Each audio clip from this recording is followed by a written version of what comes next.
Good morning. We welcome you to the August 22nd meeting of the General Obligation Bond Environment and Sustainability Subcommittee. I hereby call this meeting to order. We have interpreters here today to provide Spanish translation. Would you please introduce yourselves? Thank you. Good morning, Madam Chair. My name is Elsie Duarte, and along with my colleague Carmen Cota, we will be servicing as interpreters in today's meeting. I will now address our Spanish-speaking audience. Buenos días, mi nombre es Elsie Duarte y junto con mi colega Carmen Cota estaremos sirviéndoles como intérpretes en la reunión de hoy. Al momento de hacer un comentario público, de favor les pedimos que hable despacio, con claridad y deténgase después de cada pocas oraciones para interpretarle de la manera más completa posible. Gracias. Thank you, Madam Chair. Thank you for that. So there will be a public comment period at the end of today's agenda, which will be up to 30 minutes in length. At this time, we don't have very many people scheduled to comment. But each commenter will have 2 to 3 minutes to give their comment at that time. The Arizona Open Meeting Law permits committee members to listen to the comments, but prohibits members from discussing or acting on the matters presented. Speakers will have up to 2 minutes to comment. However, prior to the start of the public comment period, I may specify a briefer duration based on the volume of speakers, which I anticipated won't be a problem today. If you are attending in person and would like to speak, you need to sign up to speak at the kiosk located at the entrance to the council chambers before the call to the public item begins.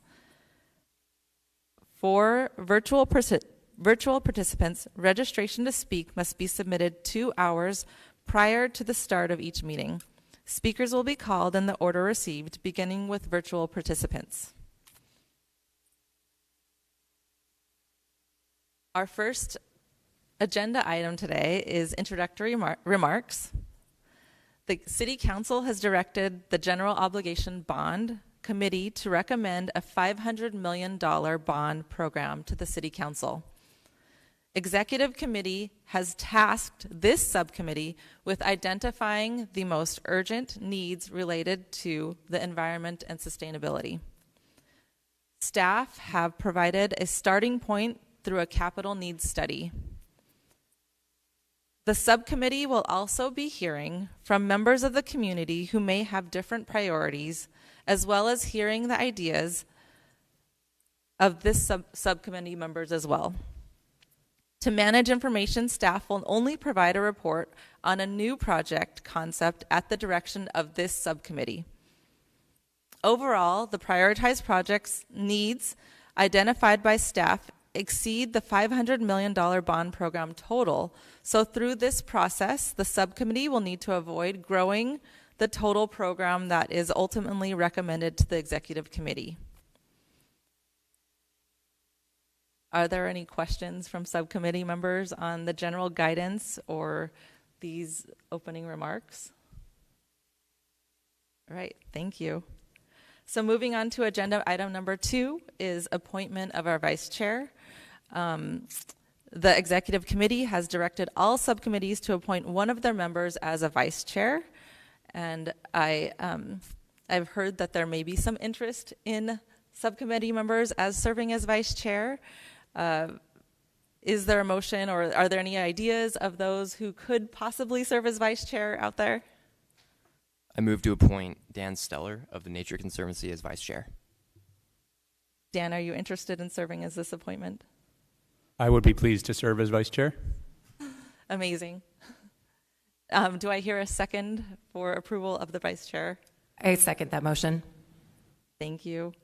And all those, is there any discussion on the matter? All those in favor of appointing Dan Steller as our vice chair of the GO Bond Committee, Environment and Sustainability Subcommittee, please say aye.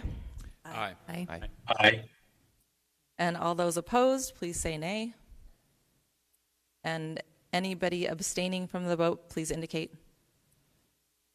Thank you. The motion passes unanimously. Our next agenda item is a staff congratulations, Mr. Steller. Thank you for being willing to serve on this subcommittee. We really appreciate your time. Our next agenda item is a staff presentation on the capital needs study. There will also be an opportunity for subcommittee members to discuss any projects that they believe are critical that are not in the capital needs study. I will turn the meeting over to staff for the presentation. Good morning, Madam Chair and members of the subcommittee. My name is Karen Peters, and I'm Deputy City Manager, helping this subcommittee through the 4 meetings that you'll be conducting and then preparation of the report to the Executive Committee. So I'm very pleased to see all of you. Thanks so much for your service to the Bond Committee.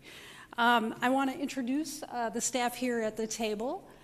To my right, all of them are to my right, is Public Works Director Joe Giudice, who will be presenting regarding capital needs this morning. From the City Attorney's Office, Assistant City Attorney Derek Lavelle, and from our Budget and Research Department, Deputy Director Chris Fazio. Good morning, and I will turn it over to Joe, who will walk through the capital needs study that staff has prepared. Madam Chair, it might be helpful for the community, for the members of the subcommittee to just introduce themselves before staff presents. Thank you, Joe, for that great suggestion. Thank you for that suggestion. Amazing. So why don't we start down at the end with Mr. Tetrow? Good morning, Colin Tatro. I'm a consultant with Ernst & Young under private cover. Honored to be here and a long-term resident of the City of Phoenix, and a pleasure to be with you, and thank you for the honor of joining the subcommittee. Good morning. My name is Shannon Scutari, and I have my own consulting firm, Scutari & Company. And on this committee, I am representing the South Central Collaborative. Thank you. Ian O'Grady. I work in economic and sustainability policy. It's good to be back in council chambers as a former city employee. I'm Patrick Edwards. I'm a 30-year resident of Arizona. Vice President and General Manager of Burns & McDonnell Engineering. Ginger Sykes-Torres. I am a Vice Chair of the city's EQSC. I'm also an environmental consultant. Thank you so much. I'm Lisa Perez. I'm a consultant by trade and a volunteer. The last big project that I volunteered for was the electrification project that we had for the City of Phoenix. I also serve on the Planning Commission. Good morning, Dan Steller, Arizona State Director for the Nature Conservancy. Honored to be a part of this and appreciate the chance. Good morning, I'm Serena Unrein, and I'm with the Arizona Partnership for Healthy Communities.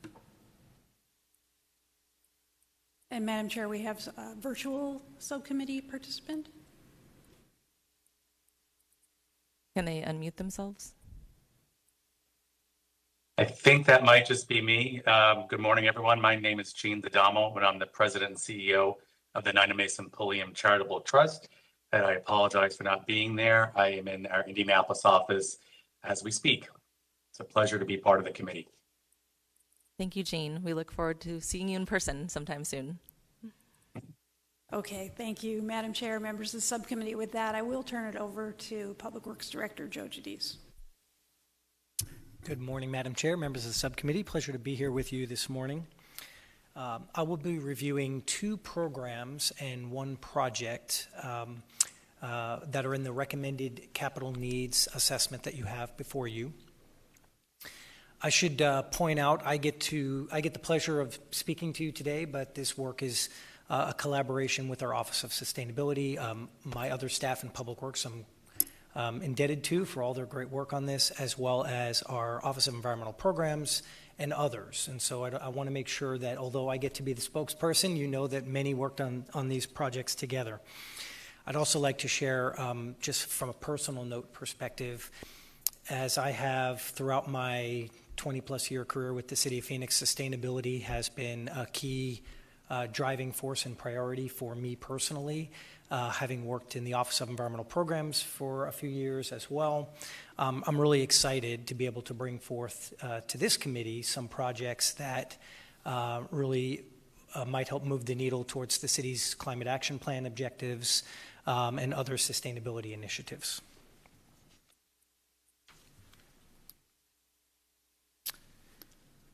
The first two of these programs are through our facilities operating division here in Public Works and involve equipment replacement for energy and water efficiency. Wanted to just give you a little bit of a description of what our facilities division does in Public Works. We have maintenance and replacement and repair responsibilities for over 1,200 city properties throughout the city. Our staff really pride themselves on kind of working behind the scenes. So that is on the roofs, sometimes in the basements, in closets, but doing things to ensure that the buildings work properly so that people don't experience unexpected outcomes. You can also see here, even in public-facing situations like the installation of plexiglass became a real big priority, as you see right by your side, for the last couple of years. So the building systems that they work on, security and access control, sewer systems, other types of plumbing, it's HVAC, mechanical, electrical, all kinds of building systems. In particular, we're going to focus on, for purposes of this discussion, cooling and heating and mechanical type systems that have energy consumption, water consumption issues. The other thing I want to make sure to stress is, as key in the climate action plan and as critical to us at the city, both our mayor and council and our city leadership is focused on leading by example when it comes to exercising these sustainability initiatives, and doing so in our city-owned buildings is an important criteria for that. Unfortunately, with the recession that happened and the fact that we have not had a bond program to invest in these buildings for a number of years, we do have a significant backlog of deferred maintenance, and that means we're not quite in the position of leading by example that we'd like to be at the current time. I don't know if these slides are advancing now, or can you advance for me? Oh, there we go. Thank you. The first program is a $5 million program investing about $1 million per year over the 5-year term, and it's focused on replacement of energy and water efficiency devices. The program was identified through a couple of means. We've done a series of facility condition assessments using a third-party professional engineer to identify building systems that are beyond useful life and in need of replacement. We also have a water efficiency task force here at the city that's been focused on opportunities to improve water efficiency in our city buildings. So between those two different programs, that's kind of what's informed the program. Want to review with you a few things about the program before I get into these visuals. As the chair pointed out in her opening remarks, one of the objectives of the bond committee is to address this backlog of deferred maintenance. There's also an objective to try and avoid adding ongoing operating expenses by the projects that we select. These particular projects, this one and the next one I'm going to present to you, have the benefit of addressing deferred maintenance, one of the priorities of the bond program. And not only do they not add future ongoing operating expenses, but actually will reduce future ongoing operating expenses. So we see that as a great attribute of these particular programs. Here's an example pictured to the left of a more modernized building mechanical chiller system.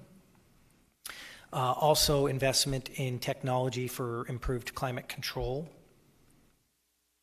I want to review a sample project with you that was recently completed by the airport using their own funds for purposes of giving a sense for the type of tangible project that would be invested in with this program. A couple of years ago, a chiller in Terminal 4, or the cooling towers, I apologize, in Terminal 4 were upgraded. And quickly, the aviation department realized annual savings of 10 million gallons of water.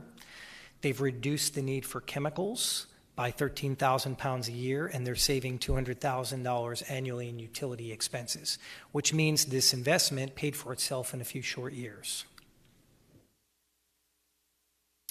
Just another visual example of, due to the hard water that we have here in Arizona, scale buildup that happens without these more modernized improvements, and soft water system pictured to the right.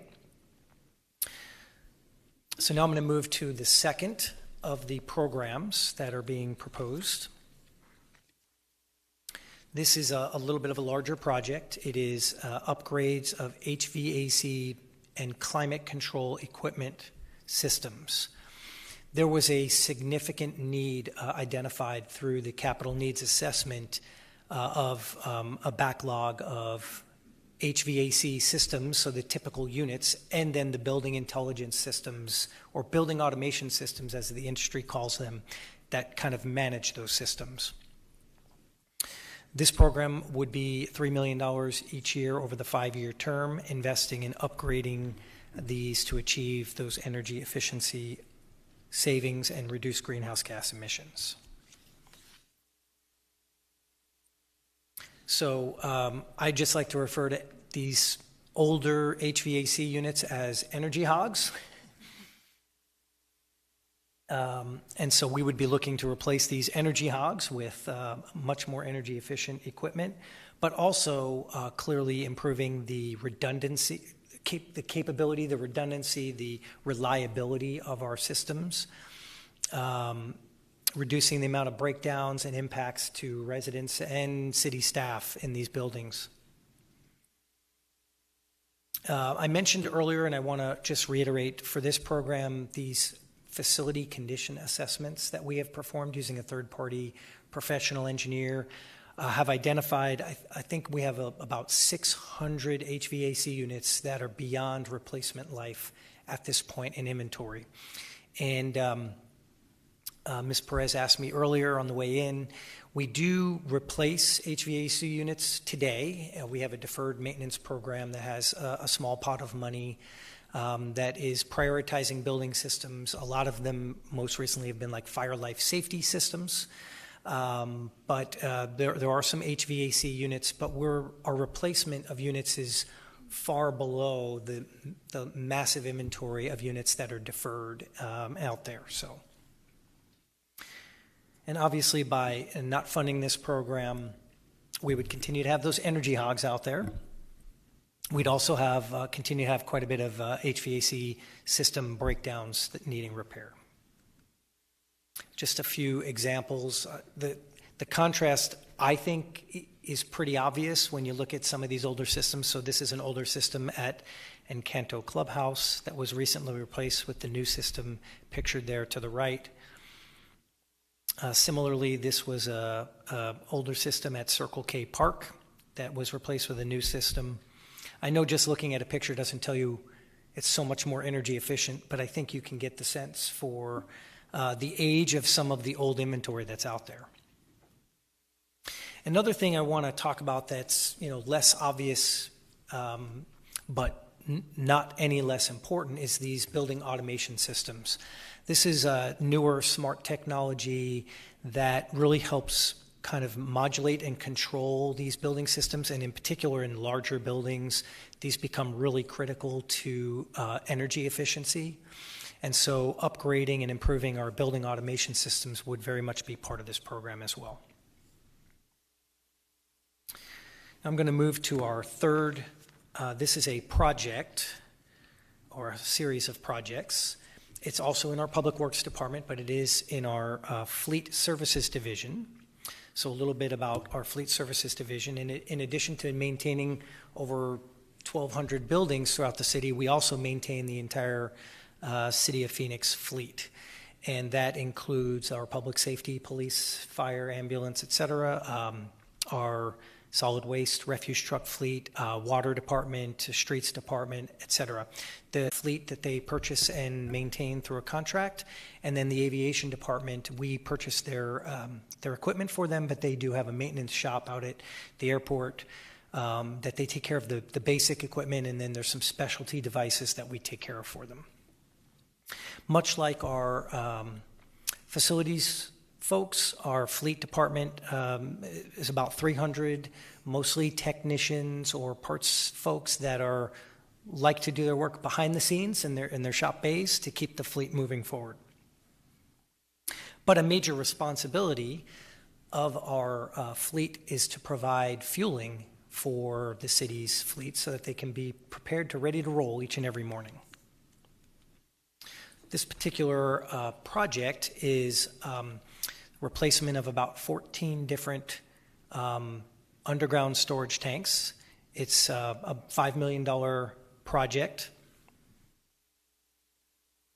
and it's at 4 different police precincts. A little bit about the demographics of our fueling facilities. We have 86 different fuel sites throughout the city that we maintain. Again, an inventory of about 8,000 vehicles. And our asset replacement strategy for fuel tanks is once fuel tanks get beyond 30 years of age, that's when there's a growing risk of failure of those fuel tanks. And so that's when we start to look at needing to replace those. All the tanks in this particular project are beyond 30 years of age. Average age, I think, is 32 years. A few important notes. The City of Phoenix is proud that it has been recognized for a number of years as one of the top green fleets in the nation.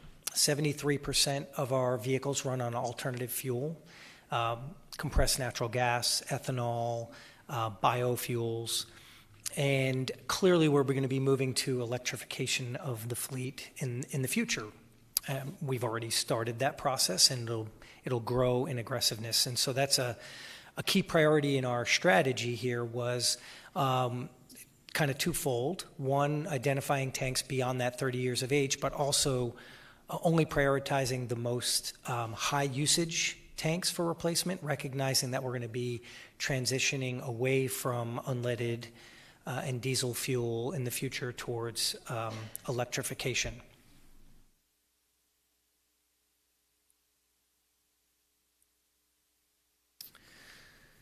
The total inventory of fuel tanks that we have is about 184. I'm managing to do this without my glasses, which is pretty good. As I mentioned earlier, 14 tanks are in this project for replacement. They are at 4 police precincts. Here's just a few visual examples of, there's a 12,000-gallon tank. Looks like that one's pretty new, getting ready to be installed.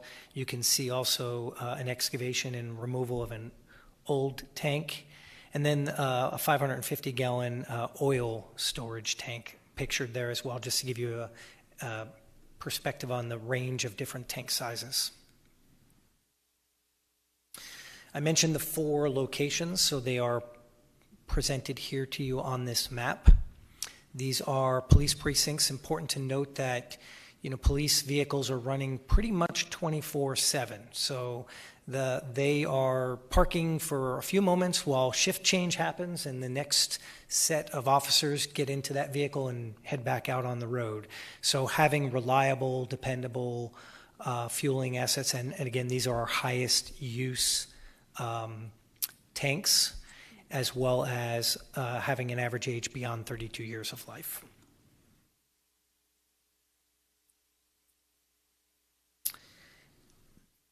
That concludes the 2 programs and 1 project from the recommended capital needs. There are these bulleted items in the future capital needs that you have as well, and I'm going to turn it back over to Deputy City Manager Karen Peters. Thank you, Joe. I just want to highlight very briefly, we do have additional prioritized capital needs that are in your packet and described. and they're listed here in the Public Works Department, which does have fleet responsibility and ongoing progress towards vehicle electrification. We do have a need for vehicle electrification stations. In the Office of Environmental Programs, they have identified a need for brownfields redevelopment funding to address pre-development costs at environmentally contaminated city properties.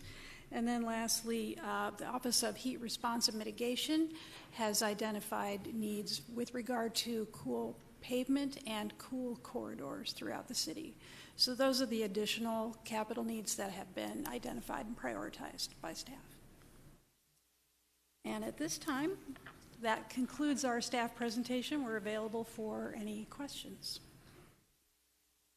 Thank you both for the presentation and the information. Before I open it up to questions and comments from the subcommittee, I had a question for you both. In terms of the prioritization of the projects, what was presented in detail by Joe, and then the future capital needs, how was that prioritization process? Like, what did that look like? And was there a cap around $25 million that this program tried to stay under, or how did those three projects rise to the top when these other three kind of were at the bottom? So if you could characterize kind of a little bit more in detail about how that happened. Chris Fazio will answer that question. Madam Chair, committee members, so at a high level, staff looked to balance the resources that are being presented to various subcommittees. If you recall, so we have a total $500 million bond program that's been approved by City Council to be developed. The total of the prioritized needs is about $646 million. The total, if we were to include all of the future capital needs, is around $1.2 billion. So really, it was an exercise of balancing and trying to get the prioritized list within range of the $500 million ultimate objective. Thank you for that. So I do have more questions, but I want to leave it open to subcommittee members to also ask questions. So are there any questions for staff on the presentations or on this process as well? I do. I have one question. I appreciated the presentation. It's difficult to take all those needs and compress it into a 15-minute presentation, so I appreciate the effort that goes into that. You had two areas that you looked at. First, you looked at replacement cost of life cycle of the piece of equipment. Understand that completely. The second one was areas where you could achieve efficiencies, right, around whether it be emissions or whether it be improvements of energy usage. And certainly when something needs to be replaced, it's the opportunity for improvement, better, more efficient. But did you have any items on this list that I saw? It seemed like there was a couple in here that were put in place not because of deferred maintenance or they ran their life cycle, but rather you put them in there because you thought there was additional savings being achieved. And my question is, when you're achieving those, there are items on the list that haven't run the full cycle, but you think there's some improvements in efficiencies, reduced energy needs. You talked about this being over a period of time, and so I was intrigued by the picture of the airport. You said it's $200,000 of savings. Cost of the project versus the improvement. What's the payback? How long? Do you have a marker in there that you look for payback? Madam Chair, I'll just take a brief stab at that. So it's very important that we identify projects that will, of course, address deferred maintenance, but the efficiencies, if we can accelerate those, that's an added benefit. The Sky Harbor project particularly is a terrific example of where we've been able to accomplish cost savings, energy savings, and perhaps most critically, water savings. And so what we are identifying throughout the city are opportunities to do that, that will address not just the deferred needs, but in the very short term, water and energy savings. And there are ample opportunities citywide, and the payback on those it tends to be fairly short.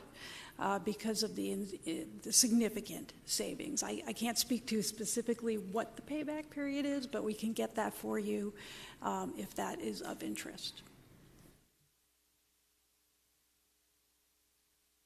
Yeah, I think Karen generally answered that. I would add that with respect to the Sky Harbor project, I want to say, and I'll look to staff to correct me, but I want to say that the investment is probably, a 15 or 20 year life cycle asset, at least 10, and the payback was within 3 years. Is that correct? Okay. So those are certainly anything where you can get payback within the life of the asset is a wise investment for us. With respect to the question regarding, yes, a lot of these, and in particular on the HVAC, there's so many deferred and beyond useful life items that could probably consume everything we've got. The $5 million, though, investment in water and energy efficiency, I think those are opportunities where they may not be quite at end of life, but there's an opportunity to make that investment and achieve those savings and advance the mission. And not wait for, and for some things that, they're run to end of life, like plumbing fixtures, you just tend to keep the toilet until the toilet no longer works, right? But if the toilet is consuming 4 gallons, 5 gallons, 8 gallons of flush, that's not the most efficient toilet that's out there in the marketplace. And so where there's an opportunity to make those investments, I know it's a very simplified example, but one I thought I'd share. Thanks. Mr. Edwards, would you like them to provide more information on the savings for the return here? No. I realize you've got a lot of things going on. Those are the answers I was looking for. It was a terribly worded question. You did a wonderful job with the answer, so I appreciate it. No, it's the idea that we make replacements out there, and just because they do save a little bit here and there, you have to take it, when we're trying to prioritize the money and how we spend it, we're trying to think about making sure we're not funding items that have a 50-year payback or a 40-year payback. They're all great ideas, but making sure we fund those items that give us the best bang for the buck. And it sounds like that's your analysis. Thank you. Any other questions from subcommittee members? Madam Chair, excuse me. Are we on the phone here, on the Zoom? Yes, I'm sorry. Okay, it's Gene O'Donnell, but I think I interrupted Colin. Go ahead. Okay, I just have a follow-up question to that. Are you able to quantify the savings, not in terms of in 4 years, but are you able to say these replacements will save X amount of water? Because I would think from a voter perspective, that would be really helpful to show the full impact. Thank you, Madam Chair, Mr. Gadama. We can bring that information back. I know that Public Works particularly has been working to identify cooling towers citywide and what the water savings would be associated with these upgrades.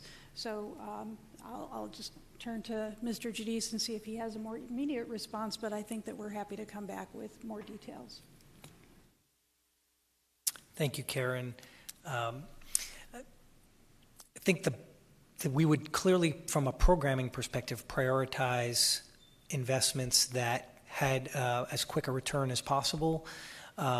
We would need to do specific homework on specific projects in order to know the actual savings that will be realized. And that's why presenting that example from Sky Harbor Airport was, we thought, helpful, because it does demonstrate the types of program we'd be looking at. We are working with that Water Efficiency Task Force on what investments in cooling towers or other water fixtures would return in terms of savings there. So we'll see if we can have something for the next meeting. Thank you. That would be great. I appreciate it. I guess I'm thinking as we submit our priorities to the executive committee, the more we can show them the bang for the buck in terms of, things water saved, the stronger case we can make. But I appreciate that. Thank you very much. I agree, and thank you for that question and that answer. I think that in addition to identifying the quantitative aspects of the savings and the benefits, but I also think the qualitative benefits of, what benefit we're having to our society, our communities, if that can be characterized in some way, I think that would also be helpful for voters to take into consideration. All right, moving on to Mr. Tetro, and then Madam Chair, thank you so much. Members of the staff, thank you for the detailed presentation. I appreciate it. To one up Mr. Edwards, I will have a multi-pronged, very long, wordy, and verbose suite of questions dealing with financial and fiscal policy. I'm not joking. You thought I was kidding.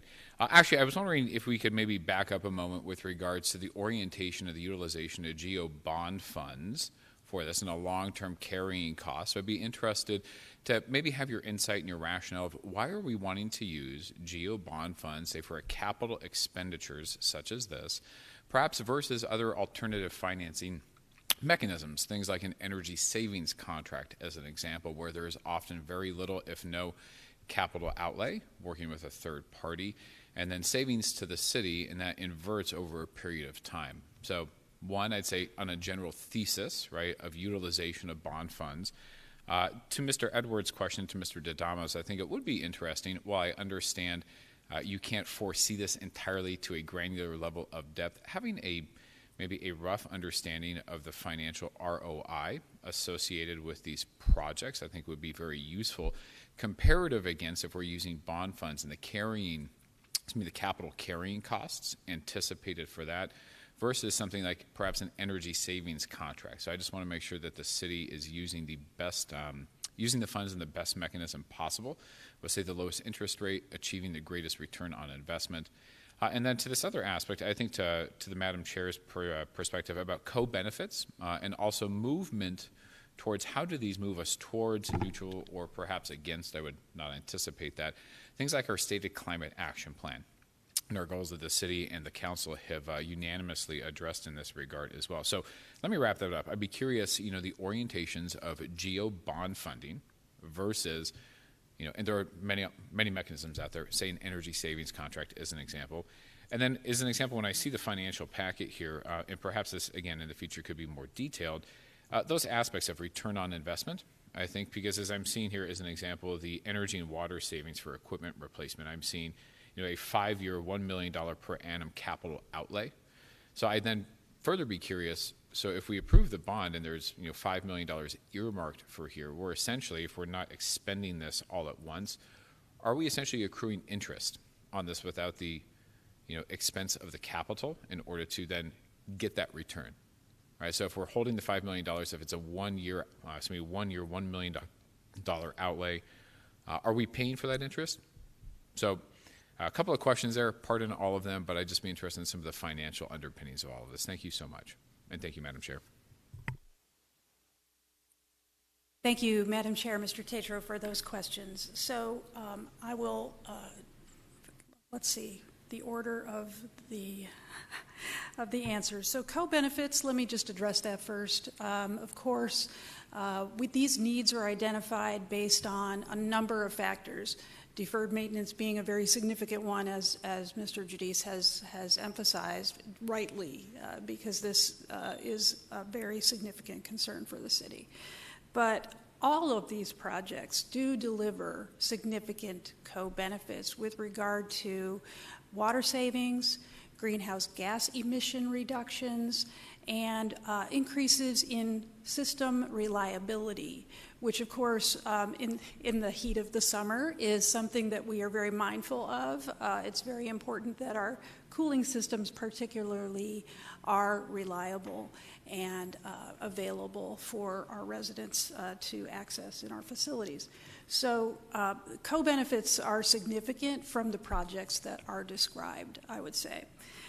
With regard to the financing questions, staff was asked to identify capital needs, and we work very closely with our finance and budget and research departments about how to pay for the capital needs that staff has identified.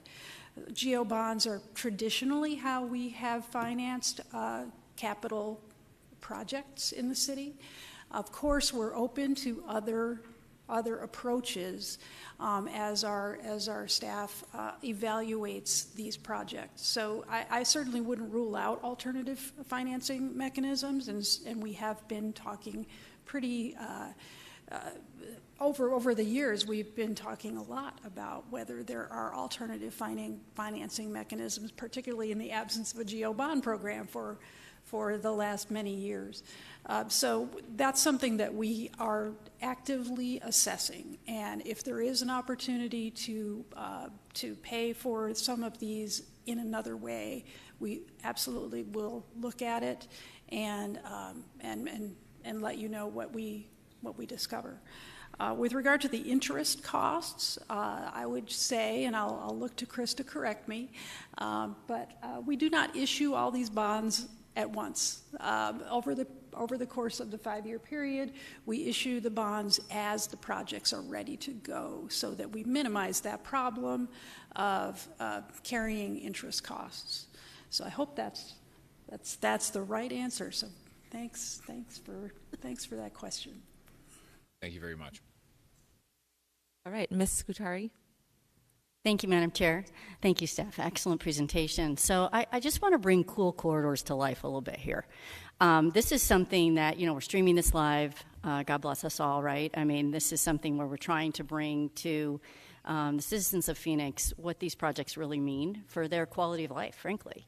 And so getting too much, I think, into the weeds of, the machinery and the bond financing and that kind of thing doesn't necessarily, I don't think, bring to life the fact that, to Mr. Tetro's point, we do have a very well-supported climate change action plan in the city. And implementing that and creating those efficiencies for the systems that you're talking about also has to be a focus for the green systems. And those things are really key, I know, particularly for the South Central Corridor, because one of the things we found is that if we don't invest in those systems and those green systems now, everybody thinks of it as, oh, we need more shade. Well, but this is life and death situations, truly. And these kinds of mitigations, heat mitigation situations are really critical, particularly when we've invested in these areas and these transit systems. And there are people that need to connect to these systems. And without the proper green systems, and in this case, I'm really pushing on these bioswells.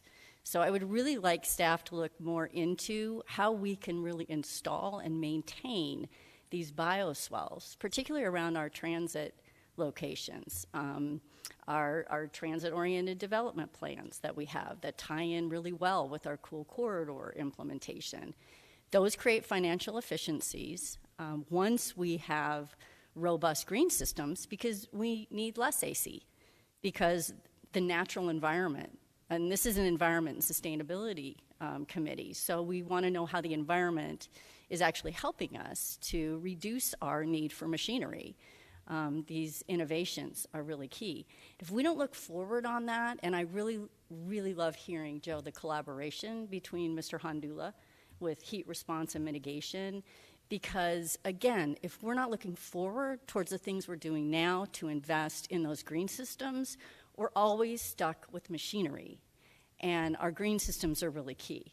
So a lot of what we found, I know, on the South Central Corridor and particularly on the Transit-Oriented Development Community Plan, is that folks are saying, yes, invest in the concrete asphalt piece, but definitely give us that innovation on flood control and stormwater management that is underground so that we can see these robust trees. There's a huge difference between driving on Central to the north and driving on Central to the south. And if we're not starting to invest in those systems now, it's kind of that, that proverb of you plant the tree now and generations benefit from it.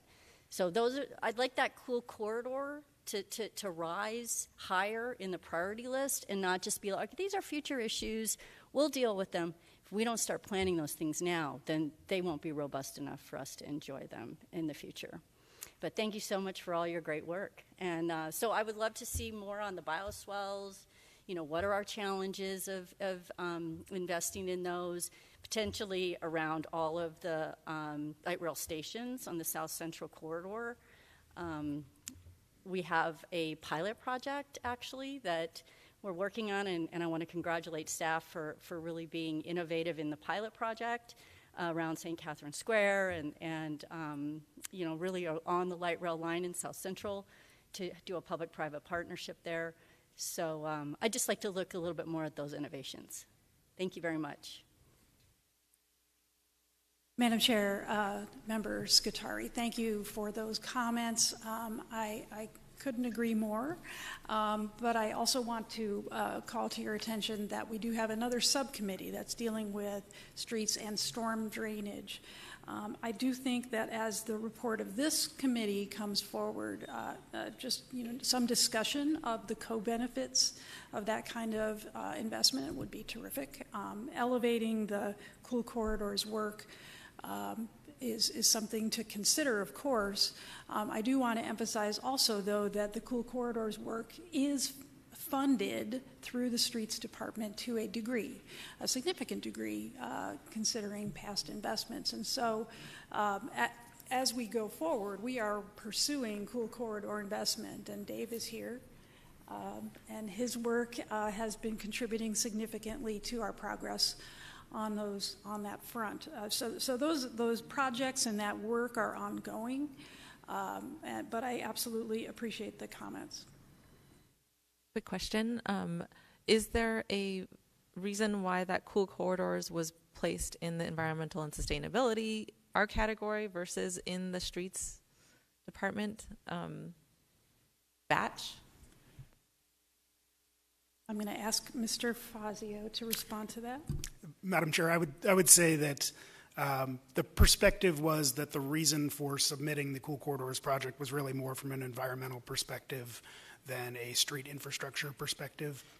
So from that standpoint, we thought that it would be of more interest to this committee and more aligned with this committee's focus area.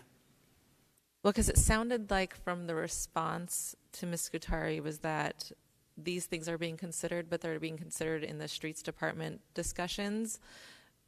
But if the streets doesn't have that on their list of discussion items, how are they going to know to consider it? Madam Chair, yeah, to that point, it's an excellent point. So one thing I would really like is some real specific understanding of implementation of those bioswales, because even if we have to have that cross-pollination with the other committee, that kind of work, I have never seen real specificity on the benefits of how we can reduce our energy use and also follow the heat mitigation principles, guiding principles, which I know are important to everybody on this committee, which is that all of those different committees are tying in to really a quality of life for the city.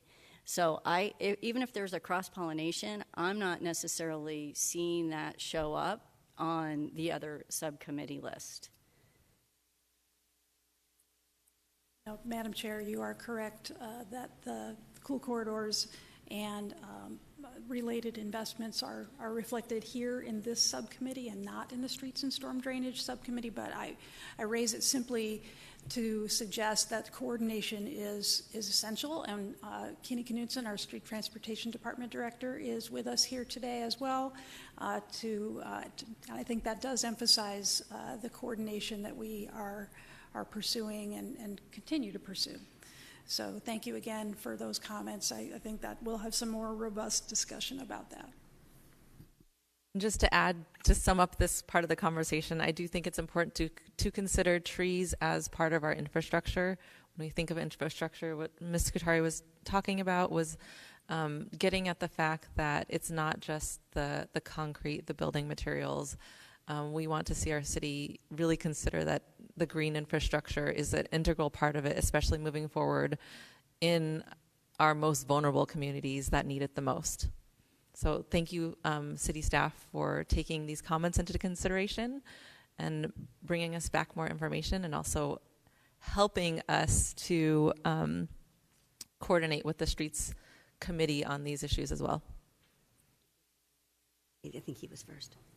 Mr. O'Grady. Thank you, Madam Chair. Thank you, staff, for your presentation.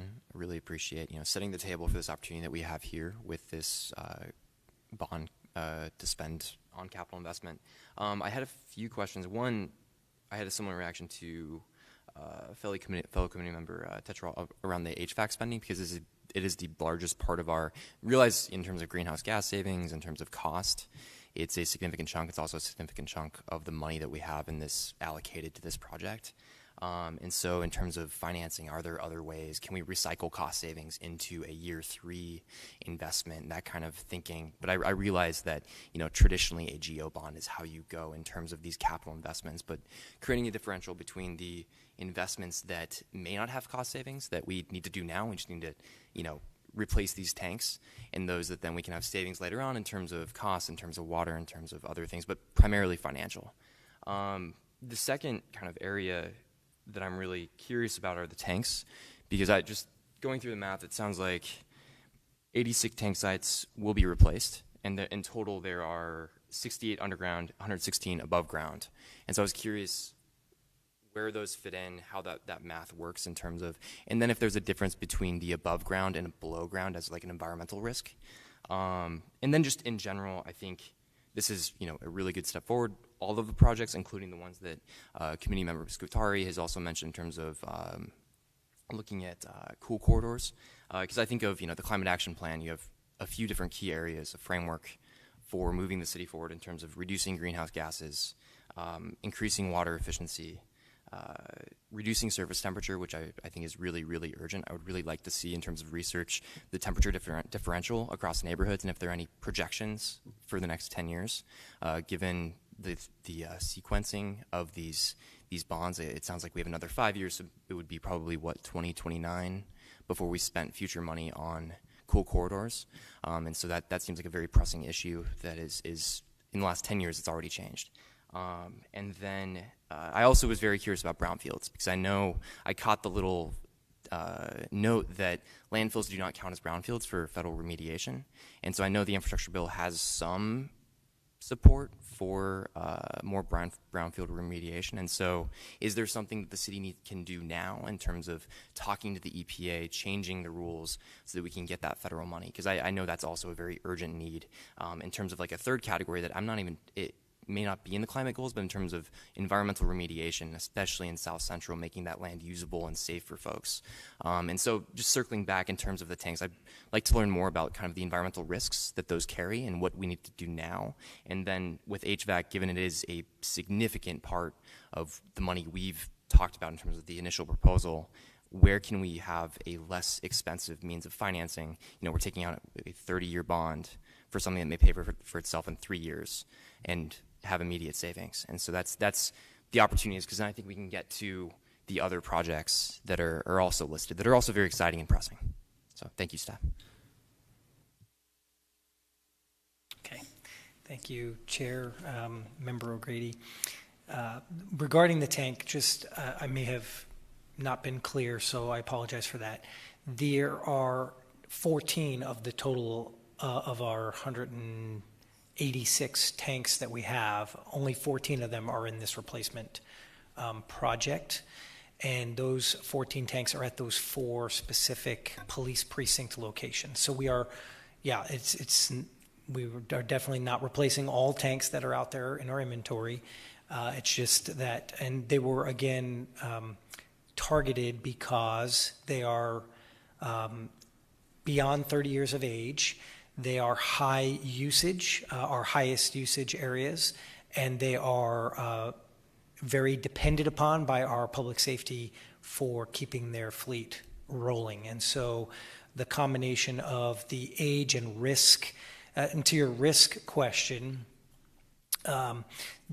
thankfully the tanks we have do have leak detection systems in them, so we should be able to avert a major catastrophic impact from leak, like groundwater contamination, which we have certainly experienced in years past. But there is still risk. The piping systems from the tank to the dispensers are part of that replacement. There's less controls in place there. So having the dispensers, the plumbing, and the tanks replaced to ensure reliability, reduce environmental harm, and ensure that we have a reliable supply is what we're focused on. Madam Chair, to the other questions, see if I can get them all in. With regard to the investment in cool corridors, I really do want to emphasize that that is ongoing and planned, and money is being invested today in that program. And to the extent that our heat response and mitigation staff are coordinating with researchers in the field and documenting the benefits of those, that is something that is also happening. Absolutely agree that reducing surface temperatures affects quality of life in our city, and appreciate that comment, and can respond in more detail going forward. With regard to brownfields and environmental remediation of landfills, that is beyond the scope of the brownfields program. You're exactly correct about that. But we have used some brownfields money around the edges of that, and work very closely with EPA to explore any flexibility in those funding sources that we can explore and use. But one of the other subcommittees is examining the possibility of investing in property acquisition for the Rio Reimagined area, which includes a number of brownfields properties, including landfills. And so we do expect that there will be, if there is a prioritization of that project, that there will be a need in future years for the funding that's identified here by staff. So I don't know if that completely answers your question, but it's a start. No, that's really helpful. I think any information on current brownfields, who owns the land in terms of what the city can do right now would be really helpful. And then, yeah, I think the other just research requests that would be really helpful for our next meeting. One would be the heat differential between neighborhoods, and if there are any projections for the next 10 years. And then a current greenhouse gas inventory, I think, of city uses would be really, really helpful in terms of HVAC, of impact. Madam Chair, Mr. O'Grady, we have just recently, here in the last several weeks, released our greenhouse gas emissions inventory for city operations. You'll be able to find that online at our environmental programs website.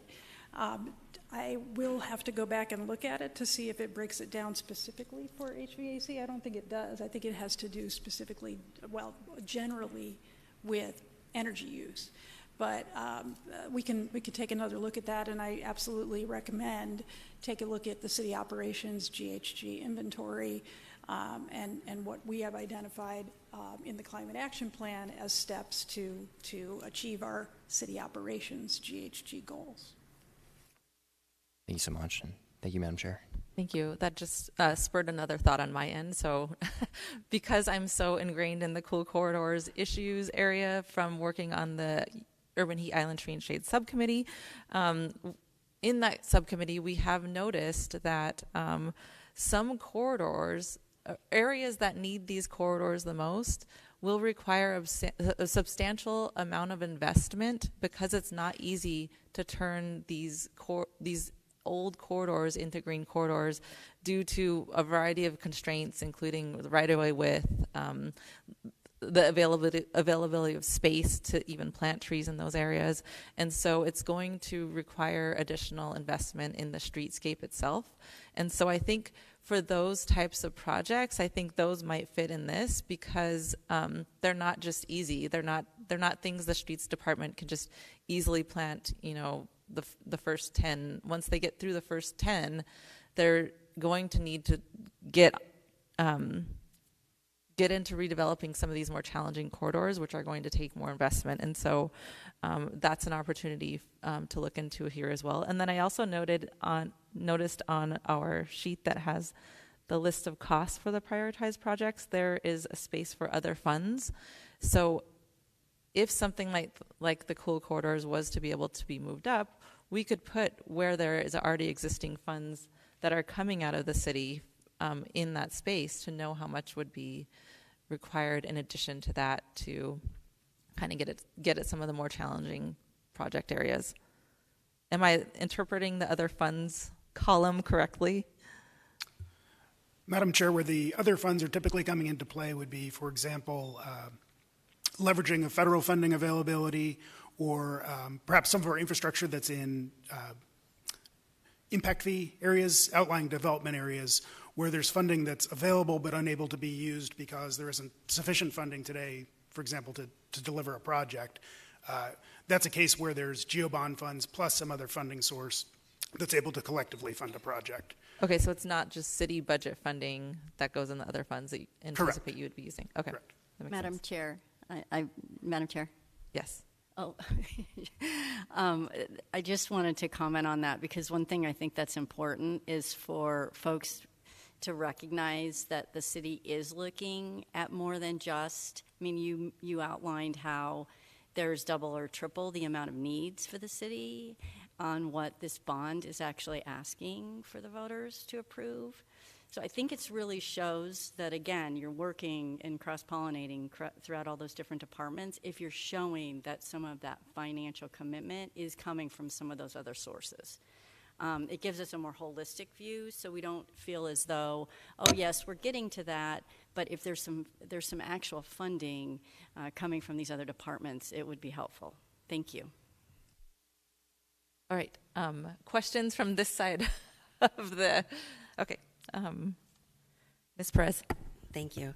I also wanted to thank you for the presentation that you gave. I don't think that there's probably anything on this entire Go Bond project that I don't think is important, even on the secondary list. And I know looking at it, the first thing I thought of was, oh, this is going to be crazy trying to narrow it down and put the priorities, because we all have our individual priorities where we live, and we also have the individual priorities maybe comes from our profession, et cetera. I was trying to explain it to a friend of mine and sort of bringing it down into terms about what it was that we were going for, and he got the impression that it was a one and done. So when you saw a project on it, we're going to put that money towards it, and it's literally crossed off the list and it's not going to come back again. Obviously, that's not the case. What is a better way to explain it to people? And I'm going to use the fuel tanks as an example. So, for example, you have the amount of money that's in there. It's for design and construction. So if you run into problems, you're telling us there's leak protection, but you run into a problem. What is that money projected to be there for if there's problems, or you go back to your fund at a Public Works and pay for it if you run into some problems with that, budget overruns, et cetera? How is that being taken care of, and do you use that money for it? And when you do this, the 4 that you're doing at the service stations, do you also, at the 4 precincts, and just using this as an example, it'll be all done, and then theoretically they would have the life of 30 years also, correct? As we were talking about a cost savings and investing in it and having it for the future. It's kind of where I'm going for. And then lastly, I too have concerns about the priority and the not priority, which I would like to trust staff that you guys have done your due diligence better than I would do it.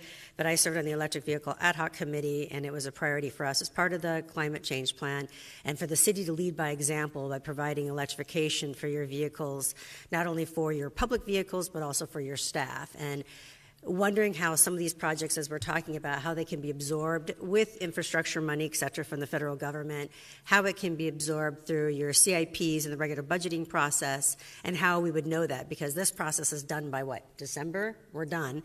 And then it's done, and then it'll be packaged away and then go to the voters next November. But how would we get that information to be able to make a thoughtful and best decision that we can possibly make for this, as well as having the public know about it, and then also what of that can be done then and moved over, say, to the next budget process, which starts, what, in March of next year? Did that make any sense? I hope. So, Madam Chair, Ms. Perez, I think that what I'm hearing generally from the subcommittee is a need for us to identify other funding sources for all of the projects on this list, particularly though those that are identified as the future category, so that you can put this in a greater context. I think that particularly as the council has allocated American Rescue Plan funds, significant new investments in tree planting and heat mitigation, particularly, and related. So I think that maybe what we can do is bring to the subcommittee a greater information for your understanding of where these projects fit in the overall scheme of things. So I think that's going to be a little bit of a tall task, but I do think it would be beneficial for you all to understand and see where we see the funds for these initiatives coming from over the next 5 years and further. Thank you. I think that would be helpful. There was also a question about the fuel tanks. I just thought I would respond to that. The answer would be yes, that the tank projects would be pretty much fit that description of one-time investments. So you're replacing out those tanks. If there's a cost overrun, the way it's handled or the way it's been handled in past bond programs is either you can't complete all 14, you get to 12 of them and you don't get the other 2, or somehow we identify a supplemental funding source to cover that. It's kind of an either-or approach there. And then these new tanks would be, I would say, at least 30-year assets, anticipating that, considering these have been in the ground for 30 years, that maybe technology's improved and the newer tanks may even get 40 years. We'll see. What we don't want to do is just, these are really not run to fail type systems where we're going to see how long they go and what happens in the meantime. We want to be a little bit smarter in our investments than that. Thank you. All right. Thank you, Mr. Steller. Great. Thank you. And I'll add my thanks for the great presentation. And please also extend thanks to staff for what I assume was a great deal of behind-the-scenes work to get to today. Some of my questions have already been addressed. Some were about the funding environment. And so I think Deputy City Manager Peters' suggestion is a great one to help us better understand the overall context. And I would say, too, specifically with regard to the IIJA and what opportunities that may present, which at least at first blush would seem to have some overlap with some of the ideas presented here. And so understanding why city staff felt that this was the best mechanism for that versus any potential future infrastructure funding would be helpful. I have one bigger picture question and then one maybe back to kind of a slightly more detailed one. In understanding the overall funding pot, $25 million is a relatively small percentage of $640 million and even of $500 million. And certainly there's many very worthy projects across the city, and I'm not necessarily advocating that the $25 million should be larger, but if you could maybe just share a little information on understanding how it was settled on, which again does seem like a relatively small percentage of the pie for this important area, would be very helpful. And then I do have one other question as well. Madam Chair, I would say certainly the balancing of the $500 million between subcommittees is fundamentally an executive committee decision to be made, informed by the reports from each of the subcommittees. One thing that went into the decision-making for the levels for these particular projects is really the feasibility of delivering the projects within the 5-year period. So something about, something unique to these projects is they're not individual projects. Behind this $15 million is perhaps dozens of individual projects that need to be delivered, on top of other funding sources that are providing for similar types of work in the existing budget. So that was part of the focus on finalizing these numbers is having some confidence that we could actually deliver at these levels. Thank you. And then my other question is related to what I understand is one of the principles of the bond about equal benefits and having benefits shared equally across the city. And certainly we talked about that in the context of the cool corridors. But even within the existing projects that are proposed, I'm wondering if either now or in the future you could say anything just about the thought process of how those benefits would be shared across various communities and especially across perhaps the more frontline or historically less served communities. Thank you, Madam Chair, Vice Chair Steller. Yes, I think that we can definitely come back with some additional information. One thing, in all of our community work, we have heard very clearly that we need to pursue all our infrastructure investments in a way to address inequities. and that is an emphasis in the bipartisan infrastructure law as well. So certainly, as we go forward with these programs overall, not just with these in this subcommittee, that will be top of mind. But more to come, I think, if that's okay for this moment. Thank you very much. Thank you. All right, Ms. Rain. Thank you, Chair Torres. Deputy City Manager Peters, I'm glad to hear you talk about inequities because that was exactly what I was going to comment and ask a question about. I think we have an incredible opportunity here with this GEO bond to really invest in parts of our city that haven't been invested in and as much as other parts of our communities in the past. So I'm really encouraged to hear some of the discussion today about cool corridors and just making sure that all citizens all residents of Phoenix have an opportunity to live healthy lives and really be able to thrive, because the fact is that depending on what part of the city you live in, the built environment can look quite a bit different and your health outcomes can be quite a bit different depending on where you live. And I think as a result of that, we really have a responsibility to figure out how we can find ways to invest in communities that have traditionally been underinvested in. So I specifically had a question about the fuel tank project as well. It seems to be a very popular topic of conversation this morning. But I'm just wondering how, if somebody could explain to me how we're going to invest in fuel tanks that will last 30 to 40 years, why we would prioritize that. And I'm not trying to be snarky here.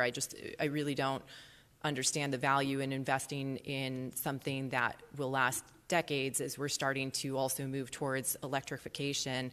And I don't want to have any fuel tanks that are leaking, because that seems incredibly harmful to communities as well. But why would we invest in fuel tanks versus putting that money towards electrification and finding ways to move away from fossil fuels and greenhouse gas emissions in these communities? And I should also say thank you very much to all of the staff that put in a lot of time to this presentation. So thank you.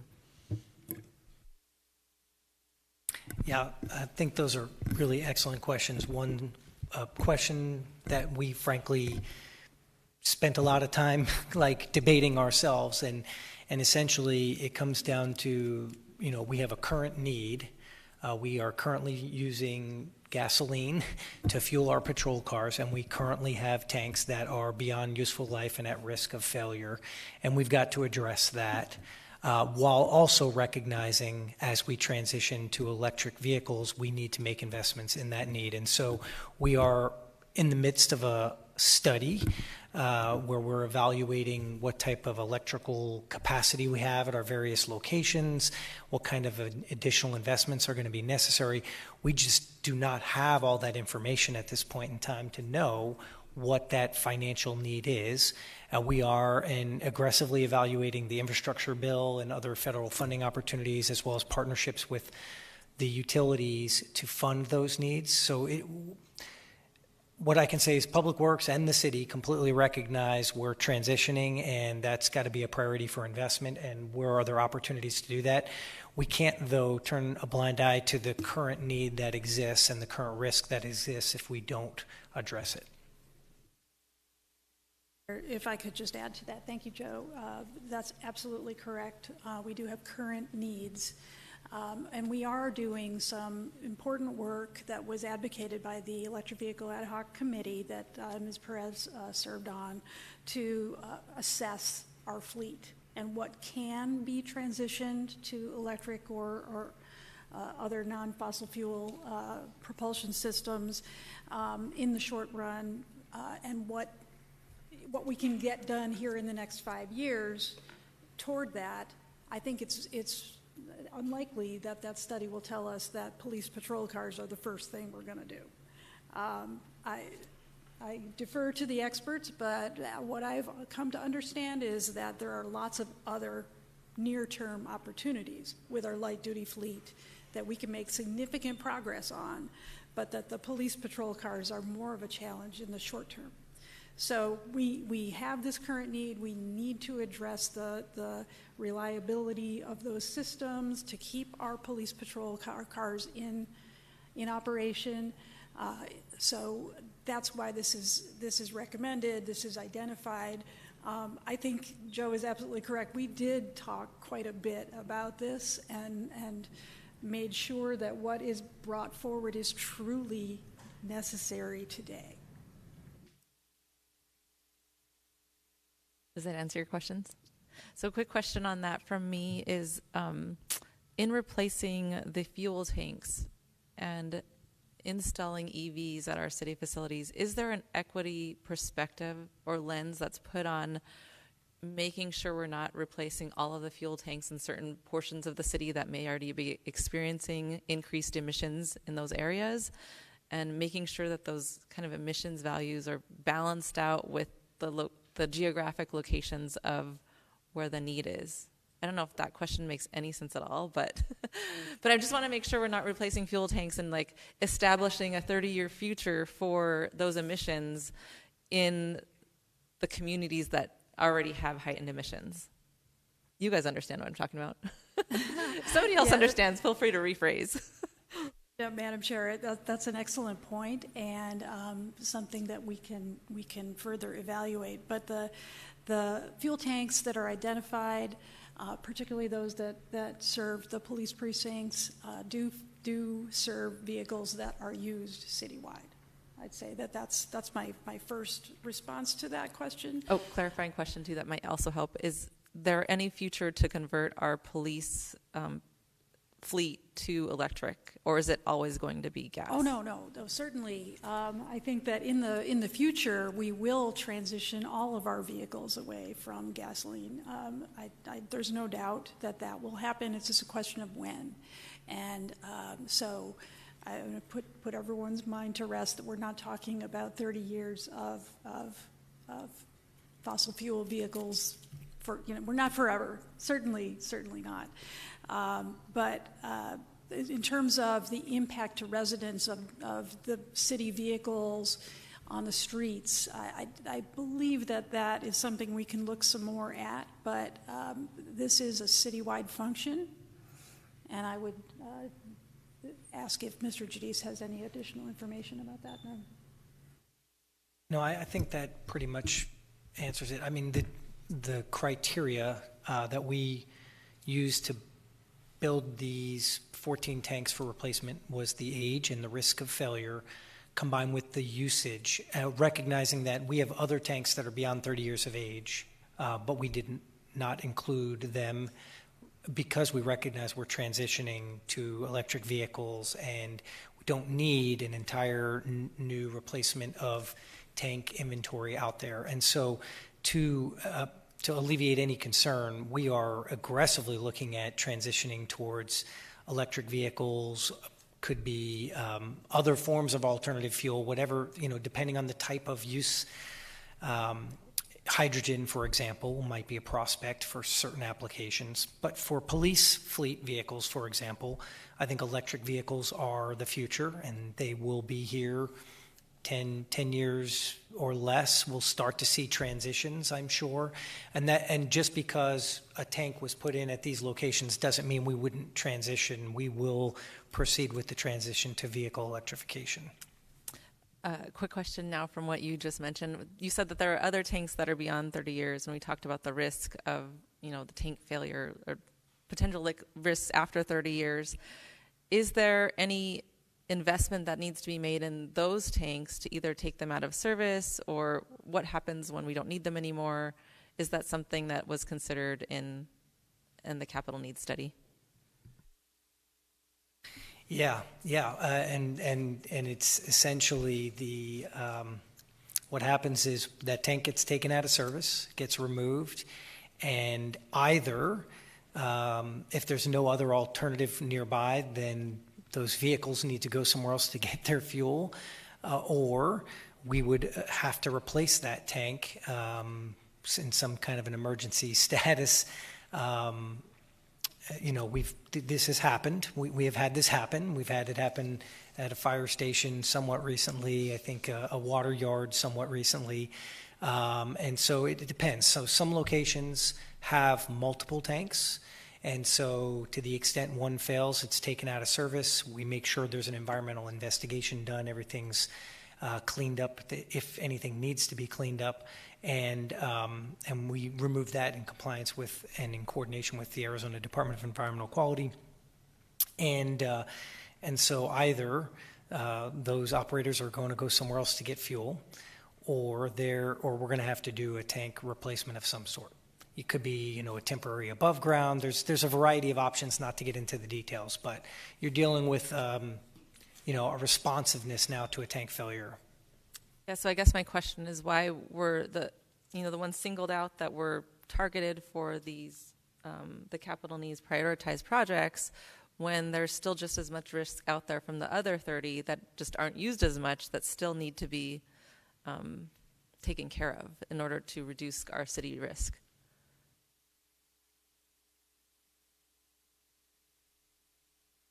And Madam Chair, I think Joe really did address that. I think this is a 5-year program.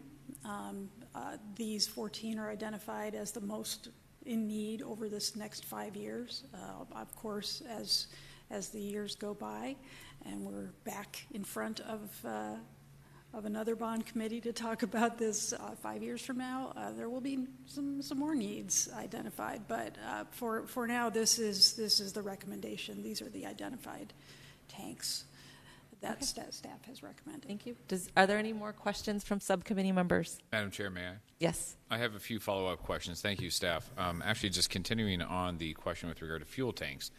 We will get off of this, I promise, but I'd be inquisitive to the chair and to Ms. Unrein's questions, and thank you for championing it with regard to the equity concerns here.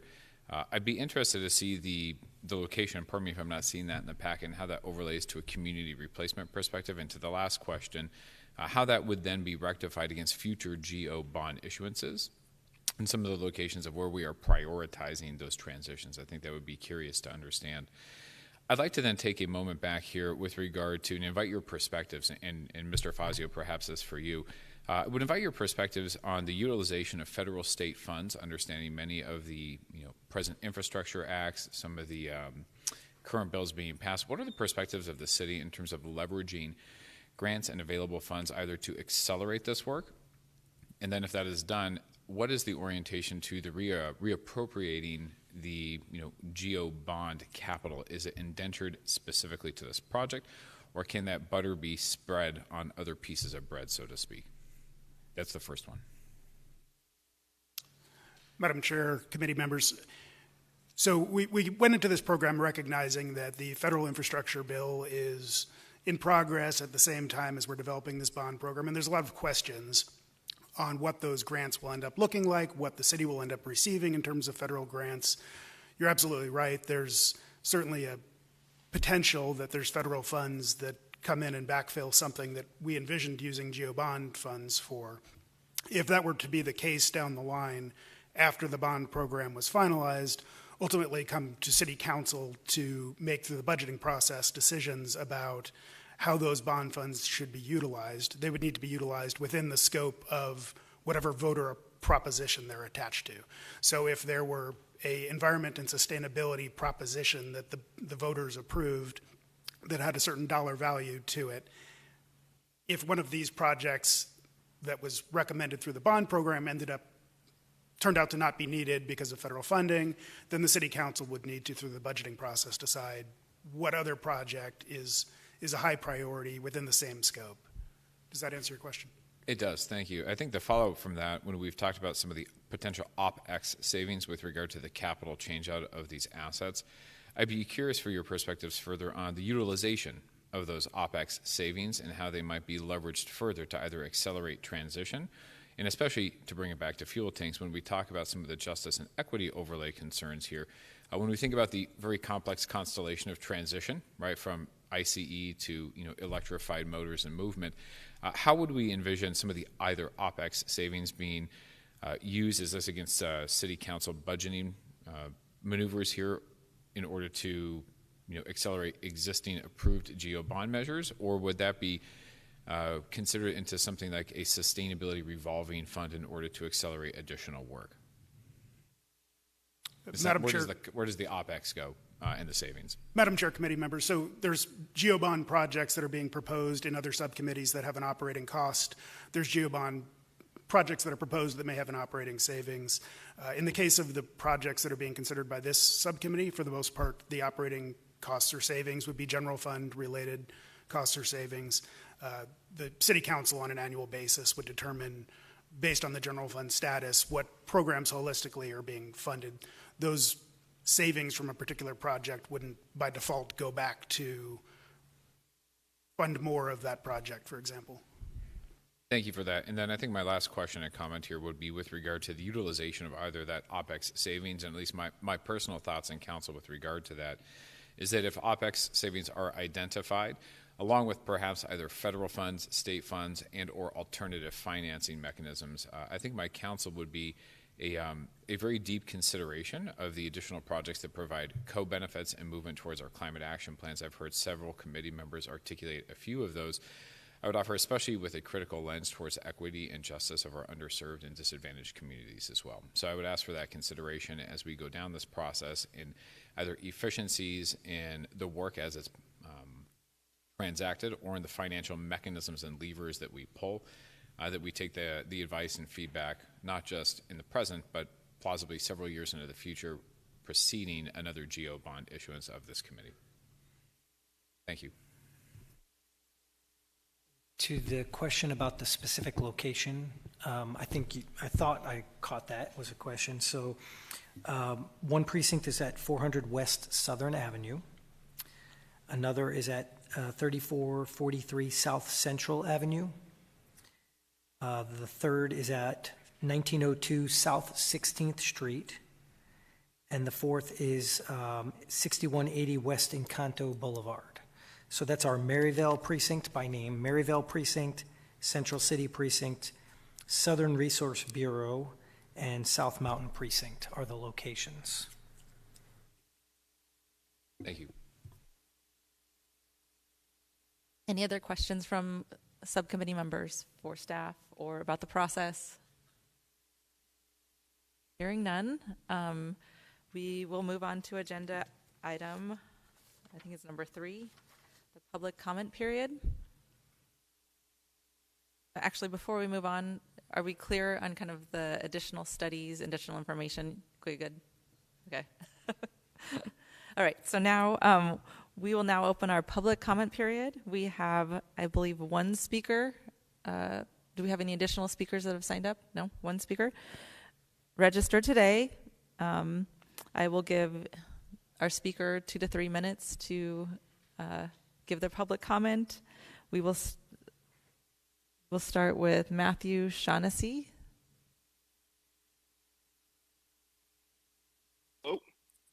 Hello?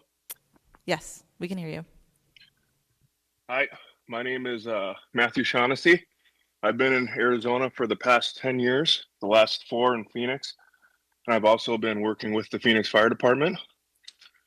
First, I'd like to thank the Environmental and Sustainability Committee for letting me speak this morning. The work they do is very important. It's important that the city is energy efficient and is using water properly. And it's also important to make Phoenix a heat resilient city. But what I'm here to talk to you about is a public safety issue, specifically for the Phoenix Fire Department. What I want to tell people is that the Phoenix Fire Department is in crisis. For a long time, we've been making do and doing a great job of what we have, but now that's starting to change. Since 2010, the population in the city of Phoenix has grown by 21%, and calls for the fire department have gone up 64%. And in that time, we've only increased our department by 2%, and that puts the city and the community at risk. And one way is our response times. Usually our times are supposed to be 5 minutes or sub 5 minutes, and now they're reaching up to 9 minutes. And currently in the city, there are only 27 full-time ambulances serving 1.7 million people. And in order to keep the city safe and keep our citizens safe and improve on our response times. I think it's important that we ask the Public Safety Committee to restore the full request by the firefighters in the GO bond by adding the new stations, replacing the trucks that need to be replaced by adding 13 new additional trucks and ambulances, so on. I mean, it's always something that it's sad when it comes to something that tragic that happens, when it makes people see that there needs to be a change. And right now with this GO bond, there's opportunity to make sure that that doesn't happen, and we can continue to serve our city and make sure that the residents are safe. Thank you. Thank you so much for joining us today. So this concludes our public comment period. Thank you to Mr. Shaughnessy for participating.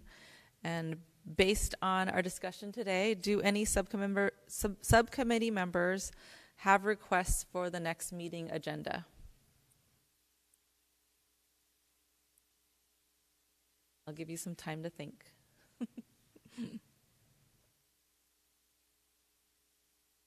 Karen, based Chris? on everything that we asked you for, is that even realistic to have some of that back by the next meeting? I mean, I'm trying to be honest. I mean, that's a lot of stuff that we threw at you. And so, I mean, the funding mechanism to me is one of the priorities. I think that helps a little bit, but it is still a pretty tall order. Is that even realistic for the next meeting? Thank you, Madam Chair, and I appreciate your consideration, Ms. Perez. I think that we can certainly provide at least a skeleton of that. Again, I think what's important is the context.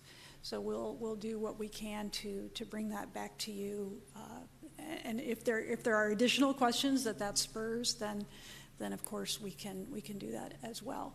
But, you know, we do have 4 meetings, and we do need to conclude our work within those 4 meetings. But I think that the context is important, and that we will work hard to get that back to the subcommittee. Any other questions or comments on next meeting preparation? I think we talked about, but just at least maybe perhaps an initial conversation on the equity lens as we look at the existing projects and how those benefits will be felt or not felt across the community. I would propose that. And then, if I may, also something that we touched on but didn't get into as much detail, but I think is critical, is this conversation on the electrification conversation at the same time that we do have these pressing needs related to the fossil fuel infrastructure that we have. And it would at least be helpful to me to understand the prioritization of those electrification investments and how the city staff is, or how the city is thinking about, you know, I mean, we're in this difficult situation that we need to move forward 2 things at once. And so better understanding, if it's not here, where exactly those investments may be coming from and the timeline for them. And I think that will also be very helpful in presenting this to the public. Thank you. And to clarify for the equity piece, are you proposing that we hear information about the prioritized projects and the future capital needs, the ones that are on the second list, or just for the prioritized projects, just so staff knows what we're asking? Well, I would certainly defer to staff on what's realistic or possible, but I think at least starting with the existing prioritized lists would seem to me to be the priority. Thank you. Any other comments? Mr. Edwards? I do have one comment. I'll get to you, Mr. Adamo, in a second. Thanks. I do. So to go forward, the committee is the Environment and Sustainability Committee. And so as we come forward in next presentations, whether implied, inferred, or interpreted, it's about environment and sustainability. A lot of the projects that you mentioned, all the projects you mentioned, clearly worthwhile and important for the city to be able to conduct. But coming before the bond committee and being judicious in identifying projects to move forward, I think voters would be looking for us, not necessarily be looking at those projects that are just deferred maintenance, but rather make sure that the lens you look through as we move forward talk about the environment and sustainability, and the emphasis on that certainly gives us more tools, justification to be able to move forward and to be able to prioritize and identify or champion projects that you have in mind. And putting time frames on those, payback criteria around it, or being able to talk about equity associated with that certainly allows us to be able to make better and clearer decisions. Thank you. And Mr. Adamo? Thank you, Madam Chair. I have a real high-level question that I think will be very easy for the next meeting. Since it's been so long since we've had a bond election for the city, it would be helpful for me just to understand how it's promoted or positioned to the voters and how much detail the voters are going to see when everything gets rolled up into the committee. It just, I kind of forget how that all happened before, and it just each specific project have a lot of detail that the voters will see, or do they just approve the overall bond and there's a list of here's the different benefits of it? So just a high level look at the process of the bond election, how it's promoted to the voters, what that would look like would be helpful for me. Really short, nothing detailed by any means. I'm getting a thumbs up from Deputy City Manager Peters that can be done. Yes, thank you, Madam Chair. Mr. D'Adamo, I'd be happy to address that. Again, that's going to be ultimately what the executive committee determines, as I understand the process. But certainly we can spend a little bit of time just outlining that for the subcommittee. I think that would be helpful, especially characterizing for this subcommittee, I guess, how much voters will see be focused on the specific projects that are listed here, or if they'll just all be packaged up when people are voting in terms of one giant package. Any other remarks or comments or questions from subcommittee members? Go ahead. I just want to thank you in advance for all the work that we've asked you to do. So thank you so much for working on all those things. I appreciate it.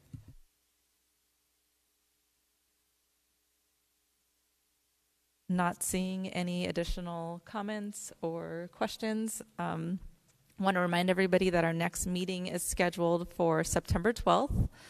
Subcommittee members, please notify staff in advance if you have a conflict with this meeting date. And we hope to see everybody here in person if possible. If not, Zoom is fine. And again, thank you to city staff for the preparation, answering all the questions. It's very helpful. And thank you to all of the subcommittee members for giving your time today to lead our city in the most environmentally sustainable manner. And I know I'm very grateful for all of your wise guidance and knowledge on these issues. And I think together we will be able to come up with some great recommendations. So thank you, everybody. This meeting is adjourned.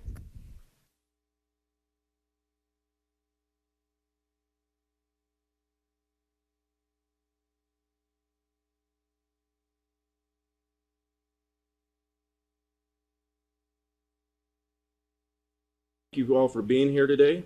This concludes this portion of the celebration, and now I invite each of you to join us